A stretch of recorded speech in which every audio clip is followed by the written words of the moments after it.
Part 4. So we go to Home Depot, we go to Lowe's. I'm choosing all these appliances. He's taking pictures of the SKU number. We had representatives helping us, and he basically explained to them, hey, we're buying a house. We should be closing sometime in June. Can we order this stuff now? Can I put a hold on it? Like, what can we do? Because we're not ready for delivery. I stood there as the Home Depot rep said, we can hold it in our warehouse. Like, you can buy something and we can hold it. People do it all the time, especially with COVID. So I watched him pay. I want to say it was about it was either $350 or $500. I watched him pay a deposit on a whole new set of appliances for them, and they were going to hold it until we were ready for delivery. I watched this. So I was like, okay, good deal. Like, we got the appliances. Next, let's go to Rooms to Go and Ashley Furniture and find actual furniture. So we went all around Rooms to Go. We went to Ashley Furniture. We went to American Signature. And I saw all these things that I wanted. Again, he's taking pictures of it. He was like, I can go online and order it. I didn't think anything of it because, again, I just saw that we held the appliances. So I was like, okay, that's fine. So April turns into May. May 2020 comes. This is where things start to get a little interesting. May comes, and obviously we had not done inspection. And I'm asking him all the time, what's the deal with the house? He was like, oh, because of COVID, they're trying to get someone to do the inspection. But the guy that they had, it was always something. The guy they had caught COVID, so they're going to have to get somebody else. And he's like 15 houses backed up, so it'll be a while. So at this point in May, I know I look crazy. In this point in May of 2020, I started recording audio diaries. I don't know why. It was something just made me just start recording my thoughts in an audio diary, and I still have them. And I would save them by the date, and I would just start talking about what's on my mind. So I was like, I knew there was something was nagging me, like, but I kept pushing it out of my mind. I was like, you saw, this is what I reminded myself. You saw him pay for the appliances. You know the house is under contract.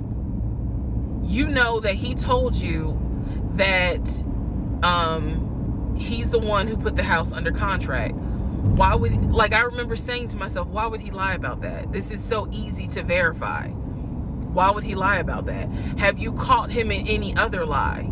And at the time, the answer was no.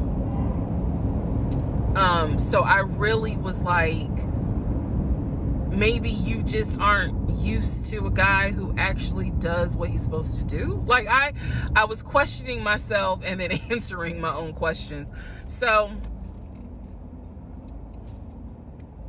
inspection didn't happen. Around mid-May, I found out I was pregnant. May 2020. When I found out I was pregnant, he was ecstatic and I was like, oh shit. The reason why I was oh shit is because, number one, I'm plus size. Number two, because of my age, I felt like it was probably going to be a high risk pregnancy. And I wasn't married. And that nagged. I cannot tell y'all how much it nagged me. There was a lot of internal struggle in between. My family didn't even know that he had moved in at this point. I told them, that I was pregnant, went to the doctor, everything looked good. But again, because it was COVID, he couldn't go in with me into the actual room. So, doing any sort of ultrasound, doing the blood test, because my HCG levels were really high. So the doctor was like, hey, it might be twins. We don't know yet. You're still kind of early, along. They gave me a due date. The due date was January 26th of 2021. So, yeah. May, found out I was pregnant.